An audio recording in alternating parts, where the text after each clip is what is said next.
دیکھو دعا جو ہے نا، دعا اس میں اصل ہے انفرادی. اجتماعی دعا میرے لیے تو مانگنا بڑا ہی مشکل کام ہے. خیر، مانگ لینی چاہیے کبھی کبھار، لوگوں کو سیکھنے کا موقع مل جاتا ہے. لیکن اجتماعی دعا کے موقع تو کبھی کبھار ہی آتے ہیں نا. آپ مجھے ایک بات بتاؤ، جب کسی سے قرضہ مانگنے کے لیے جاتے ہو، کسی ذاتی ضرورت سے لیے جاتے ہو، تو کیا بھونپو ہاتھ میں لے کے جاتے ہو؟ اس کو بھونپو کہتے ہیں نا، وہ جو اسپیکر ہوتا ہے. یہ پوری قوم کو لے کے جاتے ہو، جا کے چھپڑ میں اس سے لجاجت کرتے ہو بیٹھ کے کہ یار تو حالات دیکھ رہے، غربت مہنگائی کہاں پہنچی ہوئی ہے، یار تھوڑا کچھ روکڑا شوکڑا دے دے. ایسا ہی ہوتا ہے کہ نہیں ہوتا؟ تو دعا کا جو اللہ نے اصول بتایا ہے قرآن مجید میں، ادعوا ربکم تضرعا وخفیہ، اپنے رب کو پکارو عاجزی کے ساتھ اور چپکے سے. تو دعائیں کرنا سیکھیں. مسئلہ سارا مسلمان کے ساتھ یہ ہے کہ اس کا ہر ایک کے ساتھ کنیکشن. جی بیٹا، اچھا اچھا میں پڑھ لوں گا دعا کے لیے، ٹھیک ہے. مسئلہ مسلمان کے ساتھ یہ ہے کہ اس کا اللہ تعالی سے کنیکشن کیا ہو گیا ہے؟ کمزور. اسی سے سارے مسائل کھڑے ہو رہے ہیں. تو دیکھو آج کے اس بیان میں نا جو بات سیکھنے کی ہے، میرے لیے بھی آپ کے لیے بھی، جو میں جتنی باتیں کرتا ہوں میں اس میں سب سے پہلے اپنے آپ کو خطاب کر رہا ہوں. میرا کبھی یہ دعویٰ نہیں ہے کہ جو باتیں میں کر رہا ہوں تو وہ مجھے ضرورت ہی نہیں ہے. اور بھائی میں سب سے پہلے اس کا خود محتاج ہوں کہ اللہ مجھے عمل کی توفیق دے.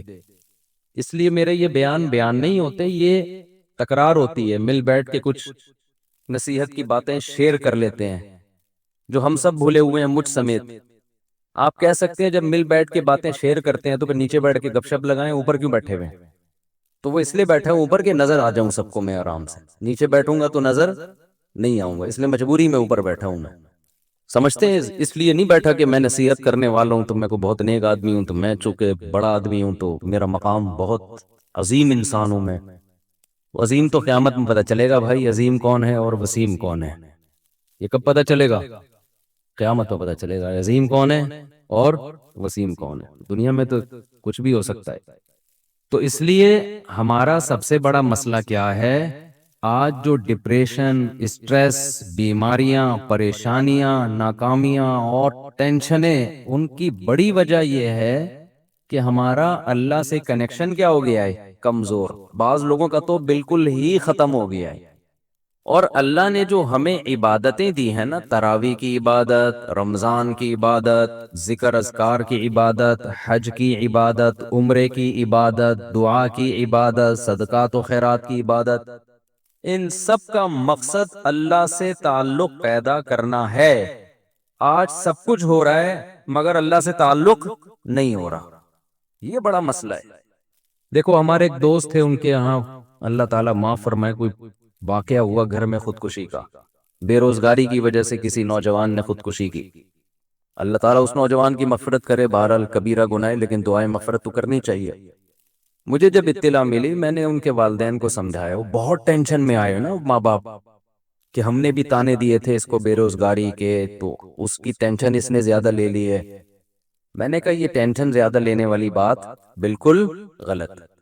بات یہ ہے کہ ہم نے اپنی ضرورتوں کے دائرے بہت زیادہ وسیع کر لیے ہیں کیونکہ ہمارا اللہ سے کنیکشن نہیں. اب چاہتے ہیں کہ سب کی توندیں فل بھریں، پیٹ بھریں، گھر بڑے بڑے ہوں، گاڑیاں سب کے پاس ہوں، بینک بیلنس سب کے بھرے ہوئے ہوں، بالکل عیش کی زندگی ہو، کوئی ٹینشن نہ ہو. اللہ تو ہے ہی نہیں نا بیچ میں. اللہ بیچ میں ہے ہی نہیں کہ اصل کامیابی ہے کہ خدا خوش ہو ہم سے. وہ تو ہے ہی نہیں، وہ تو مقصد ہی نہیں ہے. تو جب دولت کو باپ بنا کے، شہرت، عزت، خواہشات کو باپ بناؤ گے تو میرے بھائی کھمبوں سے ہی چپکو گے. پھر جا کے کوئی کھمبے سے چپکے گا، کوئی زہر پیے گا، کوئی نہیں بھی پیے گا نا تو ڈپریشن سے مرے گا، وہ برین ہیمریج سے مرے گا ڈپریشن میں. صحابہ کے پاس جو ہے نا 24 گھنٹے میں ایسے حالات بھی آئے ہیں کہ 24 گھنٹے میں ایک کھجور ہے کھانے کے لیے. وہ تو ٹینشن اور ڈپریشن کی گولیاں بھی نہیں کھا رہے تھے اس وقت. ایسے حالات آئے نا جنگوں میں کہ 24 گھنٹے میں کیا کھایا. ایک صحابی نے جب بتایا نا کہ ہم 24 گھنٹے میں پتہ نہیں 2-3 کھجوریں کھاتے تھے. لوگوں نے کہا اس میں گزارا کیسے ہوتا تھا؟ انہوں نے کہا ہم سوچتے تھے جب یہ بھی نہیں ملتی تھی, جب ایک کھجور ملتی تھی, ہم ان دنوں کو یاد کر کے 2 کھجوروں پہ خوش ہوتے تھے. لوگوں نے کہا بھائی جب ایک کھجور ملتی تھی اس پہ کیسے ٹینشن ختم ہوتی تھی؟ انہوں نے کہا ہم اس دن کو یاد کرتے تھے جب کھجوروں کی گٹلیاں چوسا کرتے تھے, کھجور بھی کھانے کو نہیں ملتی تھی. آج کباب پراٹھے کھا کے کھمبے پہ لٹکتا ہے جا کے. ٹینشن سے جو مرتا ہے نا خودکشی کرتا ہے. پہلے پیٹ بھرے گا, کھائے گا, نرم بستر پہ لیٹے گا, رات اس نے نرم بستروں پہ گزاری ہوگی. میرے بھائی اللہ سے تعلق پیدا کرنا صرف آخرت کے لیے ضروری نہیں ہے, دنیا کے لیے پہلے ضروری ہے. دنیا آپ کی اچھی نہیں ہو سکتی جب تک اللہ سے تعلق بحال نہیں ہوتا. ہم نے سورہ یوسف پوری پڑھ لی. یعقوب علیہ السلام کی ساری زندگی ٹینشنوں میں گزری ہے. ان ٹینشنوں میں ساری زندگی کیا کرتے رہے ہیں؟ صرف دعائیں مانگتے رہے ہیں. حالانکہ دعائیں بظاہر قبول ہوتی ہوئی نظر بولو نہیں آ رہی. دعائیں قبول ہی نہیں ہو رہی ہیں بظاہر. یہ کیسی قبولیت ہے بھائی دعا کی؟ جب اللہ نے ایک خوبصورت بیٹا دیا, اس کو خواب آیا, خواب سے لگا کہ یہ پیغمبر بنے گا, تو یعقوب علیہ السلام نے اسی وقت سے دعائیں مانگنا شروع کر دی. اے اللہ اس کو زمین کا لوگوں کا امام بنا. جو تو نے نعمت کی ہے نا میرے دادا ابراہیم پر, اے اللہ وہ نعمت مکمل کر میرے بیٹے یوسف کے ذریعے, اس کو بھی نبی بنا. اس وقت سے دعائیں مانگی ہوں گی کہ نہیں مانگی ہوں گی؟ نظر بس سے بچنے کے لیے بھی دعائیں مانگی ہوں گی. بہت خوبصورت بیٹا تھا, اے اللہ اسے حاسدوں کے حسد سے بچا. مانگی ہوں گی کہ نہیں مانگی ہوں گی؟ بھائی بولو کیا ہو گیا؟ یہ دعا بھی مانگی, اے اللہ اسے حاسدوں کے حسد سے بچا. اتنا خوبصورت بیٹا ہے یہ, اتنا نیک بچہ ہے یہ, لیکن سارے کام بظاہر کیا ہو رہے ہیں؟ الٹے. حسد بھی کھا رہی ہے, بھائیوں نے اٹھا کے کنویں میں ڈال دیا, اور باپ کی نظروں سے اوجھل. تو کیا کہا یعقوب علیہ السلام نے کہ میں خودکشی کروں گا, میرا بیٹا کہاں ہے بھائی؟ تم نے جو کرتا لا کے دیا مجھے جس پہ جھوٹا خون لگا ہوا ہے, یہ جھوٹ بول رہے ہو, اور پھر مسلسل ڈپریشن ٹینشن میں جاتے جاتے بالآخر خدا نخواستہ کوئی خیال آیا ان کے دل میں خودکشی کا. وہ کیا کر رہے ہیں بھائی؟ فصبر جمیل. میں کیا کروں گا بھائی؟ صبر, کیونکہ میرے پاس تو کوئی تحقیق کا ذریعہ بھی نہیں ہے کہ تم سچ کہہ رہے ہو کہ جھوٹ کہہ رہے ہو. دعا بظاہر قبول ہونے کے بجائے کیا ہو رہی ہے؟ رد ہو رہی ہے. کوئی مایوسی کی بات نہیں کی یعقوب علیہ السلام نے. اے اللہ میں تجھ سے کیا مانگ رہا تھا اور تو میرے ساتھ کیا کر رہا ہے؟ تو مجھے ٹینشن دے رہا ہے, مجھ سے کیا گناہ ہوا ہے؟ اور ایسا بھی نہیں کہ یعقوب علیہ السلام نے روحانی علاج والوں سے رابطہ کیا ہو, بے شرم لوگوں سے, کیونکہ یہ بڑے بے شرم ہیں. اچھے اچھے گھر جادو ٹونے کے نام پہ ان بے شرموں نے تباہ کیے ہیں. جادو ہے, ٹونا ہے, فلانا ہے, ڈمکانا ہے, جو اصل کام کرنے کا ہے اس سے یہ کیا کر دیتے ہیں؟ آپ کو ہٹا دیتے ہیں. یعقوب علیہ السلام اللہ سے کیا کر رہے ہیں؟ دعائیں مانگ رہے ہیں. وہ دعا کیسے قبول ہو رہی ہے؟ یوسف علیہ السلام مصر میں بجائے کنویں سے نکلنے کے مصر کے بازاروں میں, بول لو نا کیا ہو گیا, فروخت ہو رہے ہیں. پھر دوسرا بیٹا بھی گیا تھوڑے دنوں کے بعد, ایک ملنے کے بجائے بنیامین بھی چلا گیا. رو رہے ہیں جو غیر اختیاری چیز ہے, رو رہے ہیں غیر اختیاری ہے نا. تو بچوں نے کیا کہا کہ آپ ابھی تک یوسف کو یاد کر کے رو رہے ہیں؟ کیا فرمایا؟ انما اشکو بثی وحزنی الی اللہ. میں اپنے غم کس کے سامنے بیان کرتا ہوں؟ اللہ کے سامنے. اللہ کے سامنے تو بیان کیا جائے گا غم. وَأَعْلَمُ مِنَ اللَّهِ مَا لَا تَعْلَمُونَ. میں اللہ کے بارے میں وہ کچھ جانتا ہوں جو تم نہیں جانتے. ناکامیوں کے نقشے میں کامیاب کرنا کس کا کام ہے؟ اللہ کا کام. مایوس نہیں ہوں, جو ہو رہا ہے میرے حق میں بہتر ہو رہا ہے, اگرچہ مجھے سمجھ میں نہیں آ رہا. کچھ تصور نہیں تھا نا بادشاہ بنا کے اللہ ملائے گا.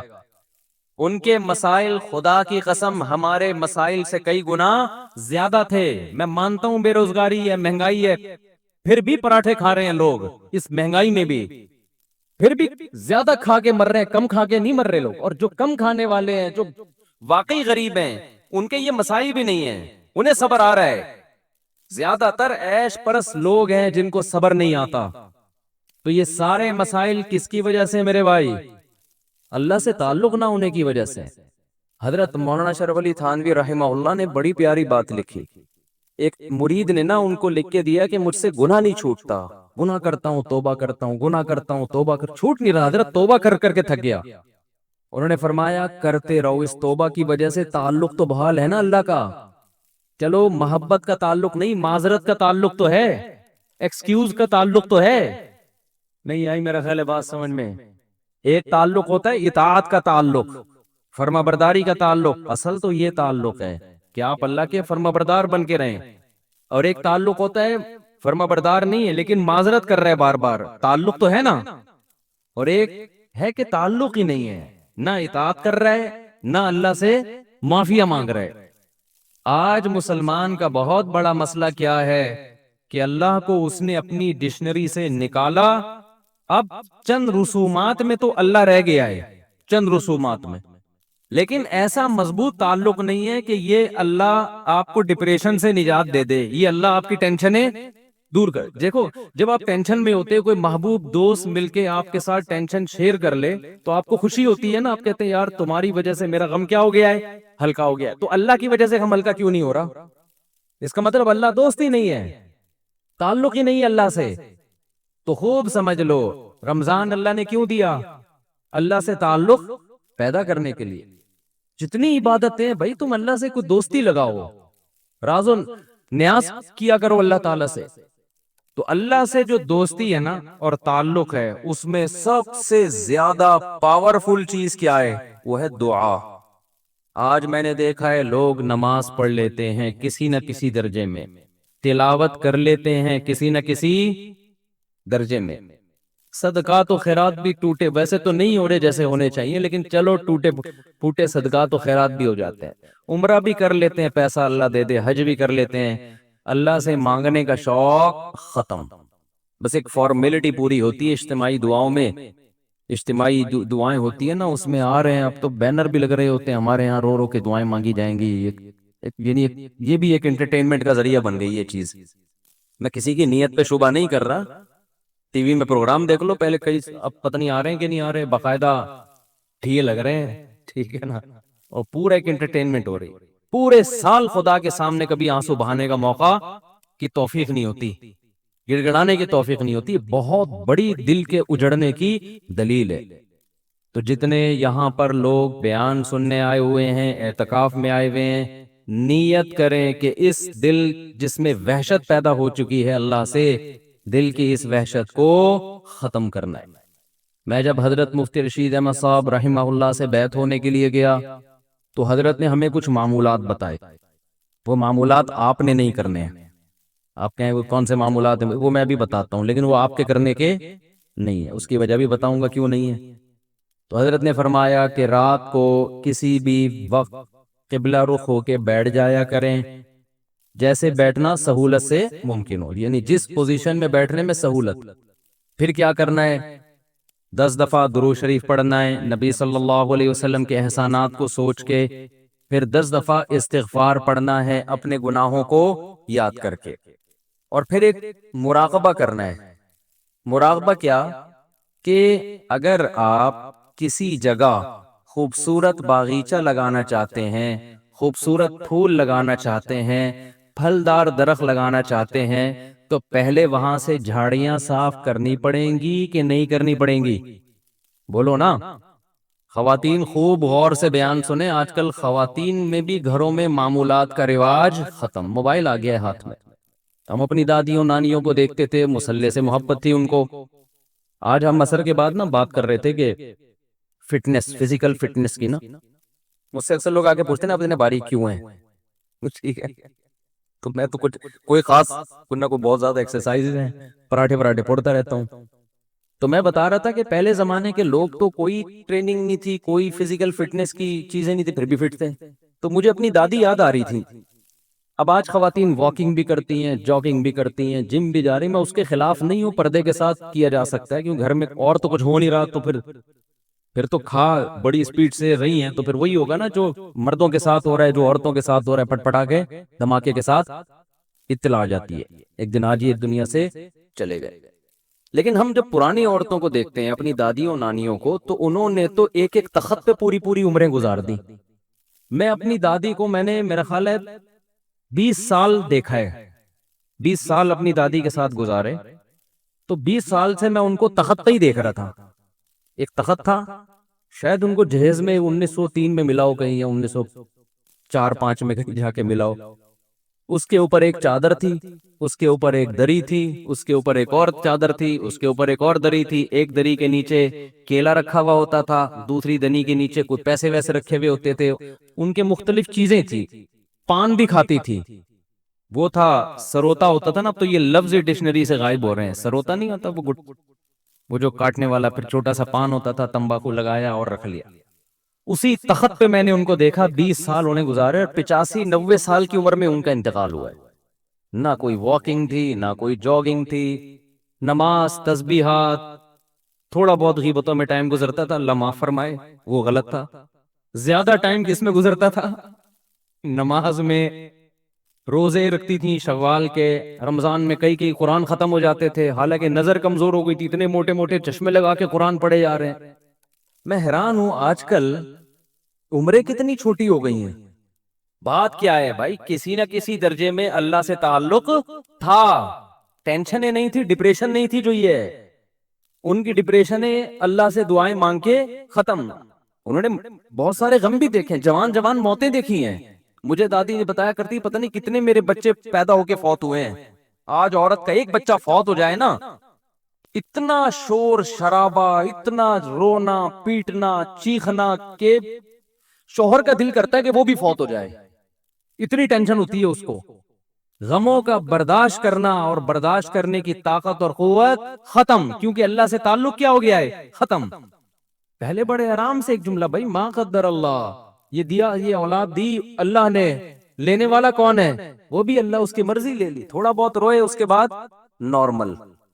تو وہ میں واقعہ سنا رہا تھا نا، ہمارے حضرت فرمایا کرتے تھے کہ یہ سوچا کریں، 10 دفعہ درود شریف پڑھا، 10 دفعہ استغفار، اس کے بعد تھوڑی دیر مراقبہ. مراقبہ وہ نہیں جو مراقبے سینٹر کھلے ہوئے ہیں، ٹوپی ڈرامہ پتہ نہیں کیا کیا گھما رہے ہوتے ہیں، کوئی کشف کرامت وغیرہ چیزیں دکھا رہے ہوتے ہیں. مراقبہ کا مطلب اس کا استحضار کریں. ایک مثال سوچیں کہ جب کسان کو کوئی خوبصورت باغیچہ لگانا ہوتا ہے تو پہلے زمین سے جھاڑیاں اور کانٹے دار پودے صاف کرتا ہے.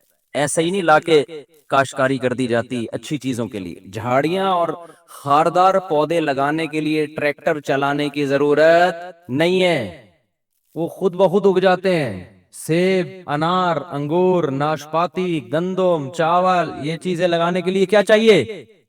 جلدی جلدی میں مختصر بیان کرنے کا میرا ارادہ ہے، ادھر آپ میرا ساتھ دیں تاکہ بات بیٹھ جائے دماغ کے اندر. تو یہ چیزیں لگانے کے لیے کیا چاہیے بھائی؟ پہلے جھاڑیاں صاف کی جائیں گی، اس کے بعد پھول لگتے ہیں. تو حضرت فرمایا کرتے تھے، یہ سوچا کریں کہ میرے دل میں اللہ کی محبت کے پھول اس وقت تک نہیں لگیں گے جب تک دنیا کی محبت کی خاردار جھاڑیاں صاف نہیں ہوں گی. گاڑیوں کی محبت، پیسے کی محبت، شہرت کی محبت، عیاشی کی محبت، میرا بحریہ ٹاؤن میں پلاٹ کیوں نہیں ہے، میرے پاس اتنا پیسہ کیوں نہیں ہے، میں بہت اچھے اسکول میں کیوں نہیں پڑھ پا رہا، میں بہت اچھی یونیورسٹی میں کیوں نہیں پڑھ پا رہا، میں ابھی تک انڈا موڑ پہ کیوں بیٹھا ہوا ہوں، ڈیفنس میں گھر کیوں نہیں ہے میرا. یہ مردار ہے بھائی، بے وفا چیزیں جن سے آپ نے دل لگایا ہوا ہے، روٹھنے والی چیزیں ہیں. جو اتنے بڑے بڑے ترقی کر کے کہاں کہاں پہنچ گئے، تھوڑے دن میں کہاں جاتے ہیں وہ؟ قبر کے اندر کیڑے کھا رہے ہوتے ہیں ان کی لاشوں کو. جا کے دیکھا کرو نا، جا کے دیکھ لیا کرو، مرے ہوئے ہوتے ہیں، سڑے ہوئے، بو آ رہی ہوتی ہے ان کے اندر سے. ہمارے ایک جاننے والے، انہوں نے بتایا کہ آپ سے ایک سیٹھ صاحب ملاقات کرنا چاہتے ہیں. بہت بڑے سیٹھ، وہ بلڈر تھا، بہت بڑا، بہت ہی بڑا بلڈر. تو انہوں نے مجھے 2-3 دفعہ کہا آپ سے ملنا چاہتے ہیں. میں نے کہا ملنے، کہتے نہیں بھائی وہ اصل میں ان کی سیکیورٹی بہت ہے، تو وہ کیونکہ بہت زیادہ پیسہ ہے تو سیکیورٹی پھر اسی حساب سے، جتنا زیادہ پیسہ آتا ہے نا، پیسے کا گراف جتنا اوپر جاتا ہے، موت کا خطرہ بھی اسی حساب سے اتنا. عزت اور شہرت، یہ دو چیزیں ایسی ہیں جتنی بڑھیں گی موت کا خطرہ اتنا ہی بڑھے گا. جو غریب آدمی اور مشہور بھی نہ ہو، وہ ٹرک کے نیچے آگے بھی نہیں مرتا، میں نے اکثر دیکھا، پھر بھی بچ جاتا ہے، پھر بھی کہیں نہ کہیں سے بچ ہی جائے گا وہ. جتنی عزت بڑھتی چلی جائے گی نا آپ کی، اور جتنا پیسہ آتا چلا جائے گا، موت کا چانس اسی حساب سے، کیونکہ حاسدین بڑھتے چلے جاتے ہیں نا. تو انہوں نے مجھے بتایا کہ بھائی وہ اتنا پیسے والا بلڈر ہے, وہ یہ فلانا پروجیکٹ اس کا چل رہا ہے, فلانا پروجیکٹ اس کا چل رہا ہے, تو مفتی صاحب جانا پڑے گا, وہ بہت عقیدت مند ہے آپ کا, تو جانا پڑے گا. ایکچولی وہ بڑا پروٹوکول ہوتا ہے ان لوگوں کا. میں نے کہا چلو آپ اتنا اصرار کر رہے ہیں اور آپ کے تعلق ہے میرا, میں تو آپ کو جانتا ہوں, اس کو تو نہیں جانتا, آپ سفارش کرنے تو مل لوں گا. تھوڑے دن میں انہوں نے مجھے بتایا کہ بھائی اس کا انتقال ہو گیا. کیا ہو گیا بولو؟ انتقال. میں نے کہا بھائی کل پرسوں تو ملاقات کی باتیں ہو رہی تھی. انہوں نے کہا بس وہ ہارٹ اٹیک ہوا اور دار فانی سے ہمیشہ کے لیے چلے. اب اتنا بڑا آدمی, ہارٹ اٹیک اتنے آرام سے ہوتا نہیں ہے. یہ ہم غریبوں والے حساب نہیں ہوتے. ان کی cholesterol level, lipid profile, blood pressure, مشینیں ان کے ساتھ ساتھ چلتی ہیں. غریب آدمی کو تو جب رگ پھٹتی ہے تو پتہ چلتا ہے, 6 مہینے بعد پتہ چلتا ہے کہ ہوا کیا تھا اس کے ساتھ, کیونکہ کوئی ٹیسٹ, کوئی رپورٹ ہے اس کے پاس, بولو نا, ہوتی نہیں ہے.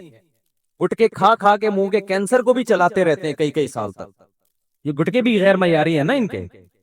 تو یہ جو اتنا مالدار آدمی, اچانک سے اس کی موت ہو گئی, تو آپ کا کیا خیال ہے یہ اچانک ہو گئی ہوگی؟ بھائی ان کو تو رپورٹیں ان کے پاس ہوتی ہیں, شوگر چیک کرنے کی مشینیں ہر وقت, 2-4 ڈاکٹر ہر وقت. پھر بھی اللہ بتاتا ہے جب موت کا وقت آتا ہے, سیکنڈوں کے اندر موت دیتا ہوں میں. میں اکثر ایک مثال میں, بیان میں ایک مثال دیتا ہوں. دیکھو جتنے بھی پیغمبر دنیا سے گئے, سے ہمیں یہی پتا چلتا ہے کہ جیسے نارمل کسی کی موت ہوتی ہے, بیمار ہوتے ہیں, بستر پہ جاتے ہیں, کچھ وقت کے بعد ان کی ڈیتھ ہو جاتی ہے. ہمارے نبی صلی اللہ علیہ وسلم کے ساتھ بھی ایسا ہوا. آپ کو بخار ہوا, چند دن بخار چلا, پھر اسی میں آپ صلی اللہ علیہ وسلم کی وفات ہوئی. لیکن سلیمان علیہ السلام کی وفات کا واقعہ بڑا عجیب ہے. سلیمان علیہ السلام جو تھے نا, ان کی وفات کیسے ہوئی ہے؟ اللہ نے سلیمان علیہ السلام کو اتنی بڑی حکومت دی, تخت ان کے تابع بنا دیا, ہوائیں ان کے تابع کر دی, 100 بیویاں معذرت کے ساتھ. اتنا ظاہر ہے جب بہت پیسہ, صحت بھی, محلات بھی, ملکہ سبا مسلمان ہو گئی, آ کے اتنی بڑی حکومت مل گئی بیٹھے بیٹھے. اتنے وسائل اور جنات پر روب, جنات پر روب سلیمان علیہ السلام. اور قرآن کے الفاظ کیا ہے؟ فَلَمَّا قَضَيْنَا عَلَيْهِ الْمَوْتِ. سلیمان علیہ السلام نے ایسے لاٹھی یوں رکھ کے بیٹھے ہوئے ہیں اور تعمیراتی کام کروا رہے ہیں. یہ جو احرام مصر ہے نا, کوئی بھروسہ نہیں ہے جنات نے بنایا, کیونکہ یہ عجائب دنیا کا ایک عجوبہ اسی وجہ سے ہے کہ سائنسدان اور ماہرین حیران ہیں کہ یہ بغیر جوڑ کے اتنی بڑی بڑی اینٹیں کون سی کرینوں نے لا کے یہاں رکھی ہیں. تو این ممکن ہے جنات نے اٹھا کے پہاڑوں پہ رکھ دی ہوں. تو کوئی چیز کسی سے نہ اٹھ رہی ہو نا, وہ ایک ہاتھ, چلو یار پھر بیان میرا ہٹ جاتا ہے, پورا جو ٹاپک چینج ہو جاتا ہے. اچھا, تو لیکن سلیمان علیہ السلام کی موت کیسے ہوئی ہے؟ لاٹھی زمین پہ اور ایسے روپ کے ساتھ کرسی سے ٹیک لگا کے بیٹھے ہوئے اپنی نگرانی میں کام کروا رہے ہیں. مزدور لگے ہوئے ہیں ٹینشن میں, اور جنات بھی ٹینشن میں نا, محنت مزدوری کا کام کر رہے ہیں. قرآن کہتا ہے فَلَمَّا قَضَيْنَا عَلَيْهِ الْمَوْتِ, ہم نے وہیں بیٹھے بیٹھے سلیمان کی روح کو قبض کر لیا. انبیاء کے ساتھ معاملہ یہ ہوتا ہے کہ موت کے بعد پیغمبروں کا جسم خراب نہیں ہوتا, نہ ان کے جسم میں ذرہ برابر بھی کوئی تبدیلی آتی ہے. بالکل موت کے بعد ایسے لگتے ہیں جیسے زندہ ہیں, کوئی ان کے چہرے پہ تبدیلی نہیں آتی. ہزاروں سال گزر جائیں, لاکھوں سال گزر جائیں, اللہ نے پیغمبروں کے جسموں پہ نا, مٹی پہ پیغمبروں کے جسموں کو حرام کر دیا ہے. تو اب سلیمان علیہ السلام ایسے بیٹھے ہوئے ہیں اور آپ کی موت واقع ہو گئی. جنات لگے ہوئے ہیں کہ وہ سمجھ رہے ہیں کہ یہ کیا ہے, زندہ ہے. قرآن کہتا ہے کہ دیمک نے ان کی لاٹھی کو کھانا شروع کیا زمین میں. دابۃ الارض تاکل من ساتا, وہ زمین کا کیڑا جو تھا نا, وہ کھاتے کھاتے جب وہ بیلنس آؤٹ ہوئے تو سلیمان علیہ السلام دھڑام سے زمین پہ گرے ہیں. تبینت الجن, جنات کو پتا چلا او بھائی یہ کیا ہو گیا. اب سوال پیدا ہوتا ہے, اے اللہ تیرے اتنے محبوب پیغمبر جن کی تو اتنی تعریفیں کر رہا ہے, اور تو نے ان کو دنیا میں ایسی حکومت دی. قرآن کہتا ہے کہ نہ ان سے پہلے ایسی حکومت کسی کو ملی, نہ ان کے بعد ملے گی ایسی حکومت. اتنے وسائل, اتنی دولت, اتنی پاورفل ریاست, اتنے وسائل. 100 بیویاں کسی کو مل سکتی ہیں؟ اویلیبل ہی نہیں ہے مارکیٹ میں. مل سکتی ہیں کیا ہیں بھائی؟ لوگ ایک ایک کے لیے کنوارے چھڑے چھاٹ ترستے پھر رہے ہیں بیچارے, اور میرا خون پیتے آ کے کوئی رشتہ بتا دے. تو میں کہتا ہوں یا تو رشتہ آئے گا, نہیں تو صبر کرو پھر فرشتہ آئے گا. دونوں میں سے ایک کام لازمی ہوگا. تو جب فرشتہ آئے گا تو پھر جنت کی حوروں سے ملا دے گا, پھر وہاں لائف کو انجوائے کرنا، زیادہ ٹینشن مت لو۔ تو ایسا کیا کیوں اللہ نے سلیمان علیہ السلام کے ساتھ؟ کیا حکمت تھی اس میں؟ بھائی اللہ یہ بتانا چاہتا ہے کہ ٹھیک ہے سلیمان کو میں نے خوش ہو کے دنیا دی ہے نا، لیکن میں تمہیں یہ بتانا چاہتا ہوں کہ یہ دنیا میں کسی کو ناراض ہو کے دوں یا خوش ہو کے دوں، چھیننے میں چند سیکنڈ بھی نہیں لگتے ہیں۔ اصل آخرت ہے جب سلیمان کو دنیا اتنی دے دی اللہ نے اور چند سیکنڈ میں پوری دنیا ایک دم میں واپس لے لی، تو میں اور آپ کس کھیت کی مولی ہیں؟ ہم سمجھے جی میں نے اپنا گھر بنایا، اپنا خود میں نے دروازہ لگایا اس میں، اب میں کرائے کے گھر پہ نہیں رہتا، اب یہ میٹر بھی میرے نام کا ہے۔ اس پہ اترا رہے ہیں آج کل لوگ نا، میرا اپنا گھر ہے کہ کرائے ورائے پہ نہیں رہتے ہم، میری اپنی گاڑی ہے اور رکشے والا میرا رکشا ہے، صرف تم، اس کے پیچھے لکھا ہوتا ہے نا فخر سے، اور اس رکشے پہ اس کو اتنا فخر ہے چپل لٹکائی ہوئی ہے کہ نظر نہ لگے اس کو۔ تو بھائی ٹرک کو نظر لگی تھی تو یہ رکشہ بنا تھا، اب اس کو کیا مزید کیا نظر لگے گی؟ تو میرا میرا میرا گھر، میرا بنگلہ، میری گاڑی، ہر آدمی اسی بیوقوف اسی چکر میں لگا ہوا ہے۔ او بھائی ہماری ضرورت 2 وقت کی روٹی ہے، بھائی 2 وقت کی روٹی مل گئی، جسم کسی بڑی بیماری سے محفوظ ہے، اس کے بعد اگر آپ ٹینشن لے رہے ہو نا دنیا کی، تو یہ آپ کی کھوپڑی کا فالٹ ہے، یہ اس کی علامت نہیں ہے کہ اللہ کی طرف سے آپ پر مصیبتیں آ رہی ہیں۔ مصیبتیں کہاں آ رہی ہیں؟ صبح بھی کھانے کو ملتا ہے، شام کو بھی کھانے کو ملتا ہے۔ لوگ کہتے ہیں خالی کھانا ہی تو ضرورت نہیں ہے، جھوٹ بولتے ہیں لوگ، صرف کھانا ہی ضرورت ہے ہماری، باقی ساری آپ کی بنائی ہوئی ضرورتیں ہیں۔ جب بھی یہ بات کرو نا، لوگ کہتے ہیں مولویوں کو دیکھو صرف کھانا ہی تھوڑی ضرورت ہے، صرف رات گزارنا ہی تھوڑی ضرورت ہے۔ تو کیا ضرورت؟ مسافر کو تو کھانا چاہیے اور سفر میں ٹائم پاس کرنے کے لیے اچھی سیٹ چاہیے نا، کہ اس میں آرام سے سو سکوں، کمر سیدھی کر سکوں۔ اب اکانومی کلاس میں آپ کمر سیدھی نہیں کر سکتے آپ جب تک برتھ کا انتظام نہ ہو، لیکن اس میں بھی لوگ کر لیتے ہیں۔ آپ اکانومی کلاس میں ٹرین میں بیٹھو، چادریں لگا کے سو رہے ہوتے ہیں، اس میں جھولے بھی مل رہے ہوتے ہیں، تو ضرورت کا خود ہی انتظام کر لیتے ہیں نا۔ تو بھائی ہمیں بھی رات کو سونے کے لیے کوئی سوٹیبل جگہ مل جائے اور صبح اور شام ہمارا پیٹ کسی طریقے سے پورا نہ بھی بھرے، 1/3 بھی بھر جائے نا، جو ضروری ہے بس بہت ہے۔ اس کے آگے ساری غریبیاں ہیں، ان غریبیوں کے ملنے پہ خوش ہوا کرو، لیکن نہ ملنے پہ ٹینشن نہ لیا کرو۔ نہ ملنے پہ اگر ٹینشن ہو رہی ہے تو یہ دنیا مردار کے عاشق ہونے کی علامت ہے، اور جس دل میں دنیا مردار کی محبت آئے گی، اللہ کی محبت کا تو سوال ہی پیدا نہیں ہوتا۔ یہ 2 محبتیں ایک دل میں جمع نہیں ہو سکتی، تو اس گند کو پہلے دل سے نکالنا پڑے گا۔ جیب سے نہیں نکالو دنیا کو، دل سے نکالو۔ سمجھ رہے ہو کہ نہیں سمجھ رہے؟ جیب سے کا مطلب ہے سب کچھ لٹا دیا جا کے، نہ نہ نہ نہ، دل سے نکالو۔ جیسے جب آپ سفر کرتے ہو نا ٹرین میں یا بس میں، تو دل میں اس ٹرین اور بس کی محبت نہیں ہوتی، لیکن اس کو استعمال بہرحال کر رہے ہوتے ہو آپ کے بارے، سہولت کی چیز ہے یار، پیسے زیادہ ہوں گے تو جہاز میں چلا جائے گا آدمی، محبت تھوڑی کرتا ہے کہ اتنا اچھا جہاز ہے تو میں نے یہیں بیٹھے رہنا ہے، مجھے اٹھنا ہی نہیں یہاں سے۔ تو میں وہ بتا رہا تھا ہمارے حضرت کیا فرمایا کرتے تھے کہ جب بیٹھو تو 10 دفعہ استغفار، گناہوں کی معافی، 10 دفعہ درود شریف، پھر کیا کرنا ہے؟ یہ بہت اہم اس میں سبق ہے، اس لیے میں یہ بتا رہا ہوں کہ کیا یہ ہمیں نصیحت کرتے تھے۔ پھر کیا کرنا ہے؟ یہ مراقبہ کرنا ہے کہ جب تک کسی باغیچے سے جھاڑیوں کو صاف نہ کیا جائے، پھول بوٹے اس میں پیدا نہیں ہوتے، تو جب تک دل میں دنیا کے جو گٹر اور دنیا کے محبت کے جو گٹر ابل، اس کو گٹر ہی کہا کرو، دنیا مردار کی محبت کی کیا یہ گٹر ہے، دنیا مردار کی محبت کے گٹر یہ جب تک بند نہیں ہوں گے، اللہ کی محبت کے چشمے نہیں پھوٹیں گے۔ ایک ہی سوراخ سے گٹر کا پانی بھی نکل رہا ہو اور چشمہ بھی نکل رہا ہو، کبھی دیکھا آپ نے؟ بولو نا کیا ہو گیا بھائی؟ جس سوراخ سے چشمے نکلتے ہیں ان سے گٹر کے پانی نہیں نکلتے، اور جن سوراخوں سے، کراچی میں تو الحمدللہ یہ مثال سمجھانے کی ضرورت ہی نہیں ہے، ہر سوراخ سے گٹر کا پانی نکل رہا ہے۔ تو کبھی آپ نے دیکھا چشمے ابلتے ہوئے کراچی میں؟ تو جس دل میں دنیا مردار کے گٹر کا پانی ابلتا ہو، اس دل میں اللہ کی محبت کے چشمے نہیں پھوٹ سکتے۔ تو یہ حضرت فرماتے تھے یہ مثال سوچیں۔ کیوں سوچیں؟ آگے بتا رہا ہوں میں۔ پھر ایک اور مثال سوچیں، اور یہ ہمارے سب اکابر بتاتے رہے ہیں، صرف ہمارے حضرت کی بات نہیں ہے۔ دوسری کیا مثال؟ کہ جب سفید کپڑوں کو نیل لگایا جاتا ہے اس میں چمک پیدا کرنے کے لیے، تو پہلے میل کچیل کو صاف کیا جاتا ہے، ڈائریکٹ نیل نہیں لگا دیا جاتا ورنہ عجیب سا لگے گا۔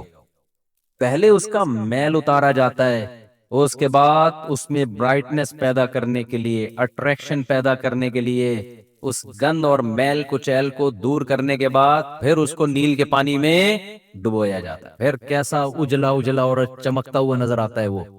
تو جب تک دل میں اللہ کے غیر کی محبت کا گند صاف نہیں ہوگا، اللہ کی محبت کے نیل سے دل چمکدار نہیں ہوگا۔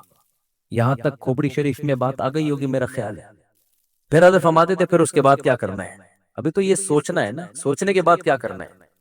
پھر اس کے بعد قبلہ رخ بیٹھ کے لا الہ الا اللہ کی ضرب لگانی ہے۔ آپ لوگ یہ کام نہ شروع کر دیں، وجہ میں بتاؤں گا آخر میں۔ لا الہ کرتے ہوئے کیا کرنا ہے؟ دائیں طرف سر کو لے کے جانا ہے، اور توجہ یہ کرنی ہے کہ دل سے لا الہ کا مطلب کوئی معبود نہیں، کوئی محبوب نہیں، کوئی بھی نہیں ہے۔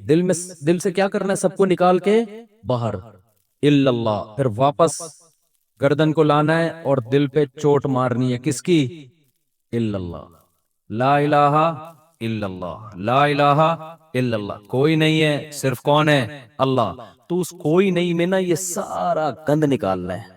یہ گاڑی بھی نہیں ہے، یہ بنگلہ بھی نہیں ہے، یہ پیسہ جس پہ رالیں ٹپکتی رہتی ہیں ہر وقت، اور کسی کو کوئی معشوق ہو اس کو بھی نکال دو اسی بہانے، موقع اچھا ہے۔ پاگل ہو رہا ہے اس کے پیچھے، اپنی صحت خراب کر رہا ہے، اپنا ایمان خراب کر رہا ہے۔ تو لا الہ دل سے باہر، الا اللہ صرف کون؟ اللہ۔ جب بار بار یہ ذکر ہوتا ہے نا، لا الہ الا اللہ، لا الہ الا اللہ، لا الہ الا اللہ، لا الہ الا اللہ، لا الہ الا اللہ، آہستہ آہستہ ذہن بننا شروع کہ میرا معبود اور میرا محبوب کون ہے؟ الا اللہ، بس اللہ ہے۔ اس پہ میرا خیال ہے کسی کو علمی لحاظ سے اشکال ہو سکتا ہے، بھائی اس حدیث، اس ذکر کا اور اس اسٹائل کا قرآن و سنت میں کوئی ثبوت؟ اس ذکر کا تو ہے لا الہ الا اللہ کا، اس اسٹائل کا تو کوئی ثبوت نہیں ہے۔ تو خوب سمجھ لیں کہ بطور علاج جب کوئی چیز کی جاتی ہے نا، اس کو تصوف میں شغل کہا جاتا ہے۔ ایک ہوتا ہے ذکر، ایک ہوتا ہے شغل۔ تو جو بطور علاج کے جو چیز کی جاتی ہے، مائنڈ بنانے کے لیے کی جاتی ہے، اس کے لیے ثبوت کی ضرورت نہیں ہوتی، اس کے لیے ثبوت کی ضرورت نہیں ہوتی۔ اس کو سنت اگر کوئی سمجھے گا تو پھر کیا ہے؟ پھر یہ بدعت عمل ہے بھائی، قرآن و سنت سے اس انداز کا کوئی ثبوت نہیں ہے۔ لیکن ایک چیز تجربے سے ثابت ہو جائے کہ اس کا فائدہ ہو رہا ہے، اور فائدہ ہو کے وہ چیز حاصل ہو رہی ہے جو اللہ چاہتا ہے، تو پھر اس کے لیے ثبوت کی ضرورت نہیں ہے۔ ہاں اگر یہ اجتماعی سطح پہ لوگوں کو بلا بلا کے یہ سیٹ اپ شروع ہو جائے نا، تو پھر یہ بدعت کا ذریعہ ہونے کی وجہ سے کیا ہوگا؟ پھر ناجائز ہو۔ تو آپ یہ کام نہ کریں، کوئی بدعت نہ بن جائے نہیں، لیکن ایک کام آپ لازمی کر لیں، جو میں نے اتنا لمبا چوڑا آپ کو یہ پورا طریقہ بتایا نا، آپ یہ نہ کریں یوں یوں گردنیں، بعض لوگوں کے فرما بھی ٹیڑھا ہو جاتا ہے اس سے، یوں یوں کرنے کے بعد پھر اٹھ ہی نہیں پا رہے نا، وہ ایسے ہی ہو گیا۔ تو یہ کام نہ کریں، بدعت کا کوئی ذریعہ نہ بن جائے۔ جب تک کسی شیخ سے باقاعدہ اصلاحی تعلق نہ ہو اور اس کی ہدایات اور رہنمائی نہ ہو، خود سے یہ کام نہ کریں۔ ایسی چیزوں سے بدعتیں پھر پھیلتی ہیں سوسائٹی میں۔ تو آپ نے کیا کرنا ہے؟ اللہ سے تعلق بحال کرنا ہے نا، تو اس کے میں طریقے بتا رہا ہوں آپ کو۔ روزانہ صبح اور شام میں لا الہ الا اللہ کے ذکر کا معمول بنانا ہے۔ 10 دفعہ کم سے، دیکھو تبلیغ والے تسبیح بتاتے ہیں، تیسرا کلمہ 100 دفعہ، 100 دفعہ استغفار، 100 دفعہ درود شریف، صبح بھی اور شام بھی۔ اصل تو یہ ہے، کیونکہ تیسرے کلمے لا الہ الا اللہ خود بخود آ گیا ہے۔ میں اس سے بھی آسان پیکیج بتا رہا ہوں، اصل تو وہ ہے جو تبلیغ والے بتاتے ہیں۔ میں کیا بتا رہا ہوں اس سے بھی کہ یار وہ نہیں ہوتا تو لا الہ الا اللہ بیچ میں سے نکال لو نا، اسی کا وظیفہ پڑھ لو، اسی کو پابندی سے پڑھ لو۔ تو جتنے یہاں مرد اور خواتین آج بیان سننے کے لیے آئے ہیں، آج سے عزم کریں کہ ہم نے روزانہ کم سے کم 100 مرتبہ صبح اور 100 مرتبہ شام لا الہ الا اللہ کا ورد کرنا ہے۔ اچھا، ذکر میں اصل یہ ہے کہ آہستہ آواز سے کیا جائے، جہرن ذکر کو شریعت نے پسند نہیں کیا، لیکن اگر دل لگانے کے لیے، معنی اور مفہوم کا تصور دماغ میں بٹھانے کے لیے کوئی ہلکی آواز سے جہر کر لیتا ہے، ہلکی آواز سے بہت شور شرابہ نہ ہو تو اس میں بھی کوئی حرج نہیں ہے. تو آپ نے کیا کرنا ہے، یہ دو مثالیں صبح سوچنی ہے. صبح کے وقت کر لیں اور شام کے وقت کر لیں. بیٹھے قبلہ رخ ہو کے 10 دفعہ استغفار اپنے گناہوں کو یاد کر کے 10 دفعہ درود شریف پڑھ لیا. اس کے بعد ہلکی آواز میں لا الہ، مزے لے لے کے ذکر کرنا ہے. ترخانہ نہیں ہے. 100 دفعہ نہیں ہو رہا نا، 50 دفعہ کر لو. وہ کام جو تھوڑا ہو پابندی کے ساتھ ہو، اللہ کو زیادہ محبوب ہے اس کام سے جو بہت زیادہ ہو لیکن اس کی پابندی نہ ہو. تو کیا کرنا ہے، ہلکی آواز سے لا الہ الا اللہ، لا الہ الا اللہ. اور تصور کوئی نہیں ہے. لا الہ کا مطلب اللہ قرآن میں کہتے ہیں افرأیت من اتخذ الہہ ہواہ، تم نے ایسے لوگ دیکھے جن کا معبود ان کی خواہشات ہیں، خواہشات کو اپنا خدا بنایا ہوا ہے. تو لا الہ میں آپ نے کیا تصور، میری خواہشات میرا خدا نہیں. جس کے دل میں بھی، وہ ہر آدمی کو پتا ہے مجھے کس سے زیادہ عشق چڑھا ہوا ہے آج کل، گاڑی سے زیادہ ہے، بنگلے سے زیادہ ہے، بیریا ٹاؤن سے زیادہ ہے، یہ کس سے ہے؟ جو گھسا ہوا ہے نا دل کے اندر. کسی کو کسی چیز سے ہوتا ہے، کسی کوئی، یہ جو عاشق ہوتے ہیں نا جن کو حرام عشق ہو جاتے ہیں، ان کو کہا جاتا ہے اس محبوبہ کا تصور کر کے دماغ سے نکالو جو حرام عشق ہے. سمجھتے ہو کہ نہیں سمجھتے؟ تو آج سے یہ وعدہ کرتے ہیں کہ نہیں کرتے؟ 10 دفعہ استغفار، 10 دفعہ درود شریف. پھر یہ مثال بھی سوچنی ہے کہ جب تک جھاڑیاں صاف نہ کی جائیں، پھول بوٹے اس کھیتی میں پیدا نہیں ہوتے. تو میں نے بھی جب تک یہ گند اپنے دل سے نہیں نکالوں گا نا، اس وقت اللہ کی محبت کے چشمے نہیں پھوٹیں گے. اسی نیت سے کہتا ہوں لا الہ، کوئی نہیں ہے الا اللہ. صرف کون ہے؟ خدا کی قسم لا الہ الا اللہ اگر آپ نے چند مہینے کر لیا، اتنا فائدہ ہوگا کہ آپ کی زندگی تبدیل ہو جائے گی. اور جتنے نفسیاتی ڈاکٹر جو آپ کو مختلف قسم کی ڈپریشنوں کے علاج بتا رہے ہیں نا، سارے فیل ہیں اس کے سامنے. لیکن شیطان کرنے نہیں دیتا کام. 2 دن کریں گے صوفی بن کے بیٹھ جائیں گے، اس کے بعد ابے یہ تو ایسی ہے، تو کچھ فائدہ تو ہو نہیں رہا. چھوڑو یار، اللہ کا نام لینے کی توفیق تو مل رہی ہے نا، فائدے کو مت دیکھو. یہ نہیں دیکھنا کہ فائدہ ہو رہا ہے کہ نہیں، بس نام بھی اللہ کا لینے کی توفیق مل گئی تو یہ فائدہ بھی بہت ہے. لیکن ہوگا فائدہ انشاءاللہ. ایک کام یہ کرنا ہے پوری زندگی پابندی کے ساتھ. اور اگر کسی سے بیٹھا نہیں جاتا، بعض لوگ ایسے ہیں کہ ان کے اسپرنگ لگے ہوئے ہیں، وہ ایک جگہ بیٹھ ہی نہیں سکتے. جہاں بیٹھیں گے اسپرنگ ان کو اٹھا کے دوسری جگہ لے جائے گا، وہاں بیٹھیں گے اسپرنگ اٹھا کے ان کو تیسری جگہ لے جائے گا، وہ بیٹھ ہی نہیں سکتے. تو چلتے پھرتے کر لو یار. جس طرح آپ کا دل لگ رہا ہے، آپ کا دماغ معنی اور مفہوم کی طرف جا رہا ہے، اس طرح کر لو.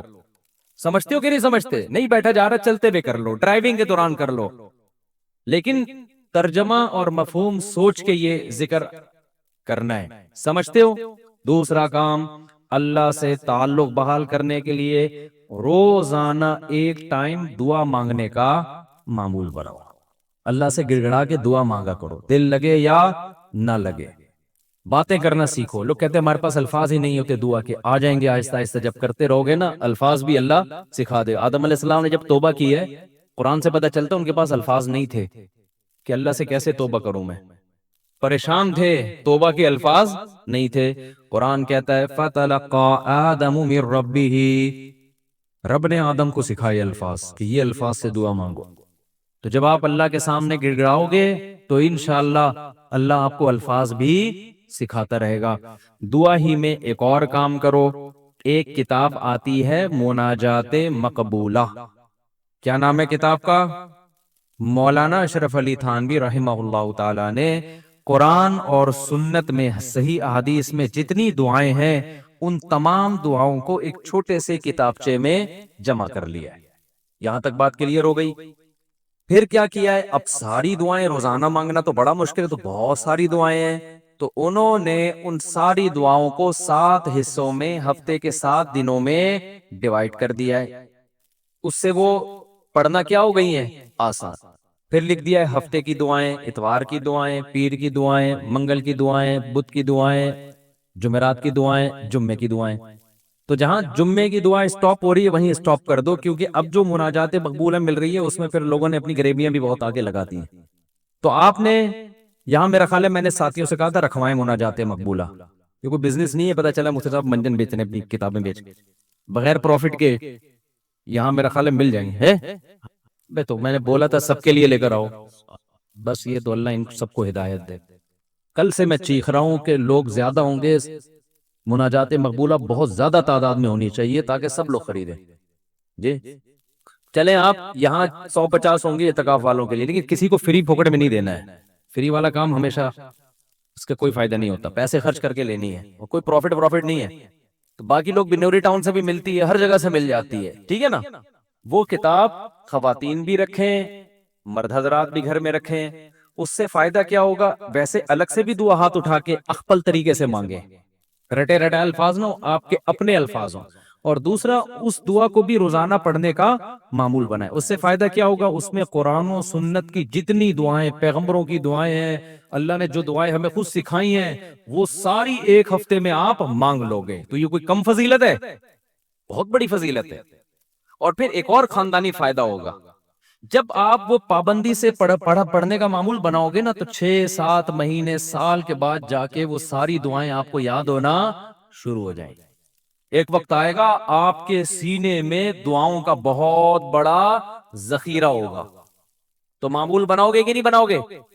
وہ مناجات مقبولہ خریدیں. اس کا یہ مطلب نہیں کہ الگ سے دعائیں نہیں، وہ الگ سے مانگنی ہے. کتنے کام ہو گئے؟ 3 کام. چوتھا کام دعا، وہ تو میں پہلے بتا چکا ہوں، یہ تیسرے کام میں آ گیا. چوتھا کام آپ نے کیا کرنا ہے؟ روزانہ کم سے کم 1 پارے کی تلاوت کرنی ہے. موبائل سے جان چھوٹے گی نا. لوگ کہتے ہیں پھر بھائی سارا دن موبائل میں لگے رہتے ہیں، تو موبائل نہیں ہو تو کیا کریں؟ تو یہ کام کریں گے تو پھر تھوڑا بہت موبائل کے لیے وقت بھی آپ کو مل جائے گا. تو پہلے اپنے آپ کو اچھے کام میں بزی تو کریں نا. تو کیا کرنا ہے؟ روزانہ 1 پارہ قرآن کی تلاوت. اگر آپ اٹک اٹک کے پڑھتے ہیں، 1 پارہ پڑھنا بہت مشکل ہے، تو ٹائم کر لیں آپ کہ میں روزانہ آدھا گھنٹہ قرآن مجید کی تلاوت کروں گا. یہ بھی مشکل لگ رہا ہے تو زیادہ فنٹر بننے کی ضرورت نہیں ہے، آپ کہیں 25 منٹ کروں گا. یہ بھی مشکل لگ رہا ہے تو کوئی بات نہیں، 20 منٹ پہ لے آئیں. یہ بھی مشکل لگ رہا ہے 15 منٹ پہ لے آئیں. یہ بھی مشکل لگ رہا ہے آپ بنا صرف 10 منٹ میں تلاوت کروں گا. کوئی ٹینشن کی زیادہ کے چکر میں نہ پڑیں. شیطان کیا کہتا ہے؟ تو بہت نیک آدمی، یہ 10 منٹ سے کیا ہوتا ہے؟ سارا مسئلہ یہاں سے خراب ہوتا ہے. آپ 10 منٹ بیٹھ جاؤ قرآن لے کے. وہ 10 منٹ جو پابندی کے ساتھ ہو، اس 2-2 3-3 گھنٹے کی تلاوت سے بہتر ہے جس میں 2 دن بہت بڑا ولی اللہ بنا ہوا ہے، اس کے بعد مارکیٹ سے شارٹ ہو گیا. آئی بات سمجھ میں؟ تو روزانہ کیا کرنا ہے؟ تلاوت کا معمول بنانا ہے. کتنے کام ہو گئے؟ 4. 5واں کام کیا کرنا ہے آپ نے؟ دیکھو قرآن میں تہجد کی اتنی زیادہ فضیلت اللہ نے بیان کی ہے نا، کہ ایسا لگتا ہے کہ جو جنت میں جائیں گے وہ تہجد تو پڑھتے ہی ہوں گے لازمی. یعنی قرآن سے ایسا لگتا ہے، کہیں بھی ایسا نہیں ہے کہ جنتیوں کی صفت بیان کی اور تہجد کا اس میں تذکرہ نہ ہو. تو ہمت کر کے نا رات کو 2 سے 4 رکعتیں کم از کم پڑھنے کا معمول بنا لو. اور اس 4 اور جو دعا کرو گے نا، وہ اسی 4 رکعتوں کے بعد، وہ جو ایک معمول میں نے بتایا نا دعا کا، کیونکہ سب سے زیادہ قبولیت کا وقت کون سا ہے؟ رات کا آخری. تو ہماری خواتین کو بھی ان چیزوں کا اہتمام کرنا چاہیے اور ہمارے مردوں کو بھی. آپ دیکھنا انشاءاللہ زندگی میں آہستہ آہستہ زبردست تبدیلی آنا شروع ہوگی، سکون آنا شروع ہوگا گھروں میں، اطمینان. ایک دم سے نہیں ہو جاتا سب کچھ، تھوڑا سا اللہ سے کنیکشن بحال ہونا شروع ہوگا. اور یہ تو ہے، یعنی یہ فرائض واجبات کے بعد کی بات کر رہا ہوں. اور دوسرا جو اللہ کے مخلوق کے حقوق ہیں، ان میں سب سے بڑا حق یہ ہے کہ مخلوق پہ پیسہ خرچ کیا جائے. انگریزوں والے اخلاق سے کچھ بھی حاصل نہیں ہوتا. لوگ تعریفیں کر دیتے ہیں بہت اچھے. گورا کیا کرتا ہے؟ مسکراتا بہت ہے، وہ کبھی غصہ نہیں آئے گا اس کے. اچھی بات ہے، یہ کوئی بری چیز نہیں ہے. روکڑا نہیں گلتا اس کی جیب سے. بات آ رہی ہے سمجھ میں؟ ابے بھائی بس یہ کہہ کے بیان ختم کر رہا ہوں. گورا پتہ ہے کیا ہے؟ بہت اچھا ہے. کیوں؟ جب آپ سے ملے گا نائس ٹو میٹ یو، آپ سے مل کے مجھے خوشی ہوئی. جب بات کریں گے مسکرا کے، اچھی بات ہے، حدیث میں آتا ہے مسکرا کے بات کرنا صدقہ. کبھی کسی سے لڑیں گے نہیں اور بڑے تمیز سے سب کچھ. روکڑا نہیں نکلتا گورے کی جیب سے. آپ جو دیکھ رہے ہیں بل گیٹس وغیرہ بہت زیادہ پیسہ ان کے پاس ہے، تو یہ جو کر رہے ہوتے ہیں نا، یہ ان کے چونی اٹھنی ہوتی ہے. سمجھتے ہو؟ یہ جو اتنا کچھ ٹرسٹ میں دے رہے ہوتے ہیں، یہ ان کی چمنیاں اٹھنی ہے. تو ٹھنڈی نئی جنریشن کو تو ٹھنڈی کا مطلب ہی نہیں پتا کیا ہوتی ہے.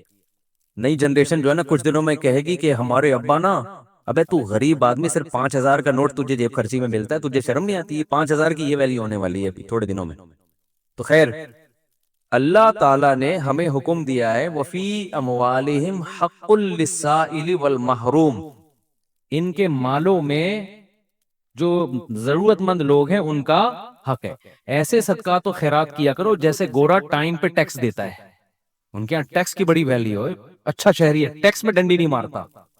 ہم ٹیکس بھی دیں گے لیکن ہم اپنے رشتہ داروں پہ، غریبوں پہ، ضرورت مندوں پہ ایسے تجوریوں کا منہ کھولیں گے کہ گویا یہ اللہ کی طرف سے ہم پہ ٹیکس ہے. کنجوسی ختم کرو معاشرے میں، زکوٰۃ دیتے ہوئے جان نکل رہی ہے. حالانکہ کتنی تھوڑی سی زکوٰۃ ہے یار، کتنی تھوڑی سی زکوٰۃ ہے. بیٹیوں کے نام ہو رہا ہے زیور تاکہ زکوٰۃ نہ دینی پڑے. خوشی خوشی دو یار، سال میں ایک دفعہ ایک اسلام کا رکن ادا کرنے کا موقع مل رہا ہے، اسے بڑھا کے دیا کرو. 2.5% ہے، ہم 5% دیں گے جی، غریبی دے. اللہ بھی تو ہمیں ضرورت سے زیادہ دے رہا ہے کہ نہیں دے رہا؟ جتنا اللہ کے ذمے ہمارا رزق ہے وہ تو 2 روٹی ہے، صبح اور ایک شام، اور بالکل فٹ فاٹ رہتا ہے. لیکن اللہ پراٹھے بھی کھلا رہا ہے. اللہ ہم تختوں پہ بھی سو سکتے ہیں، لیکن اللہ نے سونے کے لیے ہمیں کیا دیے ہوئے ہیں؟ گدے دیے ہوئے ہیں. ہر چیز ہمیں اللہ نے، ایک جوڑا ہمارا گزارے کے لیے کافی ہے جو سطر کو ڈھانپ لے. لیکن پیٹیاں کھولو، پوٹلوں کے پوٹلے نکل کے گریں گے نیچے. تو میرے بھائی اللہ کیا ہمیں ترسا ترسا کے دیتا ہے؟ ہماری ضرورت سے کئی گنا زیادہ. تو جب اللہ ہم سے مانگتا ہے تو ہمیں بھی چاہیے اللہ کے لیے اپنے ہاتھ کو کھلا رکھیں. تو جتنے خواتین یہاں بیٹھی بیان سن رہی ہیں، جتنے مرد، ہر مہینے معمول بنائے کچھ نہ کچھ اماؤنٹ پابندی سے صدقہ کریں گے، اور اپنے بچوں کو سکھائیں گے. بچوں کو پتہ ہے آج کل کیا سکھایا جا رہا ہے؟ بیٹا پیسہ، پیسہ جو ہے نا اس پہ کبھی کمپرومائز نہیں کرنا. ہر وقت ان کے سامنے دولت کی باتیں، پیسے کی باتیں، دولت کی باتیں، پیسے کی باتیں، بزنس کی باتیں. لہذا جس بچے کو جاب نہ ملے وہ کھمبے سے لٹک کے مرتا ہے. پھر وہ بچے کو توکل کی باتیں کرو. بیٹا پیسہ ویسا کچھ نہیں ہوتا، ٹھیک ہے اللہ نے ہمیں بہت دیے لیکن یہ سب کچھ نہیں ہے. اصل عمل ہے. اصل کیا ہے؟ عمل ہے. قارون جب اپنے خزانوں کے ساتھ نکلا تو غریبوں نے کہا پیسہ ہی سب کچھ ہے. اہل علم نے کیا کہا؟ بھائی یہ کچھ بھی نہیں ہے، اصل عمل ہے. یہ اہل علم نے کہا نا، قرآن میں کئی بار بتا چکا. تو اپنے بچوں کو سکھاؤ بیٹا پیسے، کسی کی دولت دے کے رالے مت ٹپکانا. اصل کیا ہے؟ عمل ہے. صدقہ خیرات، یہ پیسے والا اگر صدقہ خیرات کرتا ہے تو بہت اچھا، نہیں کرتا تو بیٹا یہ پیسہ وبال جان ہے. تو بچپن سے ان کو عیدیاں دیا کرو، تو ان کو بولا کرو کہ کچھ صدقہ کرو اس میں سے. ہمارے حضرت تو فرمایا کرتے تھے جب فقیر کو پیسہ دینا ہو نا، بچے کے ہاتھ سے دلواؤ کہ تم دے کر آؤ جا کے، تاکہ اس کو پیسہ دینے کی عادت پڑے. اپنے بچوں کے سامنے اپنی بہنوں پہ خرچ کیا کرو، اپنے رشتہ داروں پہ خرچ کیا کرو، تاکہ ان کو بھی بڑے ہو کر عادت پڑے کہ ہم نے بھی کیا کرنا ہے، اپنے بہن بھائیوں پہ خرچ کرنا ہے. ابا مر رہا ہوتا ہے، وصیت کر رہا ہوتا ہے میری بیٹیوں کا خیال کرنا، اگلا بول رہا تھا تو نے کون سا اپنی بہنوں کا خیال کیا کبھی زندگی میں؟ دادا یہی حسرتیں لے کے دنیا ہے، ان کی بہنوں کی تو وراثتیں کھا کے بیٹھا ہوا ہے ابا ہمارا، پھوپھیوں کی وراثتیں کھا کے. ہوتا ہے نا، ابا نے سارا وہ اسی سے تو چل رہا ہے. تو بھائی دل بڑا کرو گے تو اللہ بھی کیا کرے گا؟ ہاتھ اپنے بڑے گا. اور دل کنجوس کرو گے نا، بچا بچا کے گلک لا کے دیے ہوئے بچوں کو کہ گلک میں. میرے اللہ کا بڑا فضل ہے، جب میں بچپن میں گلک رکھتا تھا نا، مجھ سے 2-4 دن تک چلا ہی نہیں آتا تھا وہ. اس کے بعد لات مار کے توڑتا تھا. ابے جا کلفی کھا، آئس کریم کھا. یار ہم جاتے تھے ٹافیاں کھا رہے ہوتے تھے اور پتہ نہیں کون سی چھالیاں اور سوف. ہم سے ہوا ہی نہیں یہ کام، اللہ نے بچایا ہمیں اس لعنت سے. اور گلک یار ایک ٹینشن ہے بھائی، مجھے کلفی کھانے کا بھی دل چل رہا ہے، دل چاہ رہا ہے، اور پیسے میں چونی کس میں ڈال رہا ہوں؟ گلک میں. ٹینشن ہے یار. کھاؤ، کل کس نے دیکھی ہے؟ اسراف نہ کرواؤ کہ بھیک مانگ مانگ کے کھانا شروع کر دے لوگوں سے. لیکن بچوں کا دل کیا کرو، جب عیدیاں دیا کرو بیٹا بھائیوں کو بھی کھلانا، باہر دوستوں کو بھی کھلانے والا بند، کھانے والے دنیا میں بہت ہیں، پھوڑنے والے کیا ہیں؟ بہت ہیں، کھلانے والے کم ہیں. اللہ کی عادت کھانا ہے یا کھلانا ہے؟ تو اللہ کو پسند بھی کون ہے؟ کھلانے والے. اور خوب سمجھ لو، زیادہ سے زیادہ غریب ہو جاؤ گے نا. لوگ کہتے ہیں بے غریب نہ ہو جائیں، حدیث میں آتا ہے سب سے بہتر صدقہ وہ ہے تأمل الغنا وتخشى الفقر، جس صدقے میں تمہیں ڈر لگے کہ کل میں غریب نہ ہو جاؤں، اور صدقہ نہ کرنے میں امیدیں ہوں کہ مالدار ہو جاؤں گا. اس کنڈیشن میں جو صدقہ کیا جائے گا وہ کیا ہے؟ سب سے بہتر. تو ایسا نہ ہو کہ حاتم طائی کی قبر پہ جا کے لات مار دیں اور سب چیریٹی کر کے کل بھیک مانگنے آئے ہو مجھ سے چندہ. تو میں تو موٹیویشن کے لیے کہہ رہا ہوں، لیکن جو کنجوسی مارکیٹ میں چل رہی ہے وہ مسلمانوں کا کلچر نہیں ہے. یہ ہم لوگوں نے غیر مسلموں سے سیکھی ہیں یہ چیزیں. نہ وہ تو بیوی پہ خرچ کر رہے ہیں، نہ وہ اولاد پہ خرچ کر رہے ہیں. وہ تو 2 بچے پیدا کمبخت اس لیے کر رہے ہیں 2 سے زیادہ نہ ہو کہ خرچ نہ کرنا پڑ جائے ان کے اوپر. تو جس کمبخت کی یہ سوچو کہ اپنی اولاد کے لیے، اولاد پیدا کرنے کے لیے تیار نہ ہو کہ خرچ کرنا پڑے گا، ان سے کیا سخاوت کی امیدیں لگاؤ گے بھائی آپ؟ وہ آپ کو سخاوت سکھائیں گے؟ خرچ کرنے کا سب سے بہترین محل تو ماں باپ اور اولاد ہیں. انہی کے لیے تو انسان کماتا ہے. کوئی بات نہیں، پیدا ہوں گے کھلائیں گے، کوئی بات نہیں. اور بچے کہیں نا کہ ابا کھانے کو روٹی نہیں ہے، بیٹا روٹی ضروری نہیں ہے. اللہ پیٹ ضرورت کا، ہمارے نبی کو تو 40 سال سے روٹی نہیں ملتی تھی. کوئی ضروری نہیں ہے، جتنی ضروری ہے اتنی اللہ دے دیتا ہے. باقی اللہ زیادہ دے رہا ہے تو شکر ادا کرو، نہیں دے رہا تو کیا کرو. آج لوگ کہتے ہیں غربت کی وجہ سے نا لوگ ڈپریشن میں جا رہے ہیں، خودکشیاں ہو رہی ہیں. بھائی غربت کی وجہ سے نہیں، تربیت نہ ہونے کی وجہ سے ہو رہی ہے. پہلے بھی غریب ہوتے تھے لیکن مائیں سکھاتی تھیں، باپ سکھاتے تھے، بیٹا آج روٹی ہے ٹھیک ہے، اور نہیں ہے تو کیا ہے، صبر کرو. میں ایک واقعہ سنا کے بس بیان کو سمیٹتا ہوں. ایک بزرگ کا واقعہ ہے کہ ان کے پاس نا ایک طالب علم پڑھا کرتا تھا. پہلے زمانے میں کیونکہ وسائل بہت کم ہوتے تھے دینی مدرسوں کے پاس، طلبہ بہت سے بھوک میں پڑتے تھے. تو ایک طالب علم تھا، وہ اب کبھی مدرسے میں روٹی مل رہی ہے، کبھی نہیں مل رہی. تو وہ بزرگ تھے، وہ بھی اسی کے ساتھ جب بھوکے رہتے، جب روٹی ہے تو ٹھیک ہے، بھوکے نہیں ہے تو کھا لیا، چلو جی روٹی ہے تو کھا لیا. امام ابو یوسف جو امام ابو حنیفہ کے شاگرد ہیں نا، پتہ نہیں کتنے سال انہوں نے صرف دہی اور سوکھی روٹی پہ گزارا کیا ہے، پھر جا کے علم حاصل کیا ہے. اگر اس طرح کے ان کو تربیت دی جاتی کہ کامیاب وہ ہے جو پراٹھے پھوڑ رہا ہے اور یہ کھا رہا ہے، تو وہ تو ابو یوسف تھوڑی بنتے. پھر وہ قاضی القضاء، اسلامی دنیا کے جو سب سے پہلے مسلمان جج تھے نا، سب سے بڑی آبادی پہ، وہ امام ابو حنیفہ کے شاگرد ابو یوسف رحمۃ اللہ علیہ تھے. وہ پیڑے کھا کے نہیں بنے ہیں، وہ سوکھی روٹیاں کھا کے. مولانا طارق جمیل صاحب کی آج لوگ عیش و عشرت دیکھتے ہیں، کئی مہینے ابلے ہوئے چاولوں پہ گزارا کیا ہے. تو وہ جو بزرگ تھے نا، ان کے شاگرد نے کیا کہا، جب کھانا ہوتا نا تو وہ کھلا دیتے، جب کھانا نہیں ہوتا تو وہ بزرگ کہتے کہ بیٹا آج ہم اللہ کے مہمان ہیں، آج ہم کیا ہیں، آج اللہ کھلائے گا. مطلب ہے کہ کوئی کھانے کا انتظام اللہ کھلائے گا، کہ یہ مطلب ہوتا ہے کہ کوئی انتظام، بس اللہ تسلیاں دے گا، یعنی صبر کی توفیق دے. تو ویسے ہی ہوتا ہے. ایک دن وہ بیچارہ بیٹھا ہوا تو بزرگ اس نے پوچھا کہ کھانا ہے، انہوں نے کہا ہاں ہے. تو وہ طالب علم رونے لگا. یہ تربیت کی بات بتا رہا ہوں آپ کو، آج کل یہ تربیت نہیں ہے. تو بزرگ نے کہا بیٹا آج تو کھانا ہے، آج تم رو کیوں رہے ہو؟ انہوں نے کہا کہ استاد جی آپ جب یہ کہتے تھے نا آج ہم اللہ کے مہمان ہیں، اس میں جو لذت تھی وہ کھانا کھانے میں نہیں تھی. کیونکہ آج اللہ کے لیے جب صبر کرنا پڑتا ہے تو اس کا اپنا مزہ ہے نا. روزے میں بھی تو ہم بھوکے پیاسے رہتے ہیں، لیکن اس کا ایک لطف ہے. یہ کس کے لیے رہتے ہیں؟ یہ اللہ کے لیے رہتے ہیں. ویسے کوئی ہمیں بھوکا پیاسا ذرا رہ کے تو ڈاکٹر کہہ کہ تھک گئے، کم کھاؤ کم کو مانتا ہے، خود ڈاکٹر نہیں مانتا اپنی بات. ادھر میں بیٹھا ہوا تھا، میں طلبہ کو نا یہاں لڑکوں کو سمجھا رہا تھا، دیکھو بریانی شریانی نہیں پھوڑا کرو، ایکچولی ہماری ڈائٹ یہ ہونی. میں بہت زبردست کھانا آیا، میں نے بھی پھوڑ دی بیٹھ کے. مجھے خود یاد نہیں تھا کہ میں ابھی تھوڑی دیر پہلے نصیحتیں کیا کر رہا تھا، ابھی پرسوں کی بات ہے.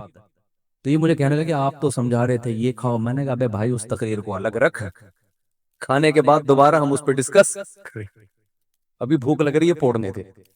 تو بھائی جو سمجھا رہا ہوتا ہے وہ بھی پھوڑتا ہے، ڈاکٹر خود پھوڑ رہے ہوتے ہیں. لیکن کیسے اللہ کے کہنے پر یار اللہ ہمیں توفیق دیتا ہے، پورا مہینہ کھانا پینا ایسا جام ہوتا ہے، ایک قطرہ حلق میں پانی کا نہیں اترتا. یہ خدا کے حکم کے بغیر ممکن نہیں ہے. تو اس کا اپنا ایک سکون ہے، ایک لذت ہے اس میں، اور ٹینشن تھوڑی اتنی انسان پال سکتا ہے. اس میں ایک خاص لذت ہے کہ کس کے لیے ہے، یہ اللہ کے لیے ہے. تو یہ جو میں نے آپ کو معمولات بتائے ہیں، کوشش کریں گے نا اس پر عمل کرنے کی.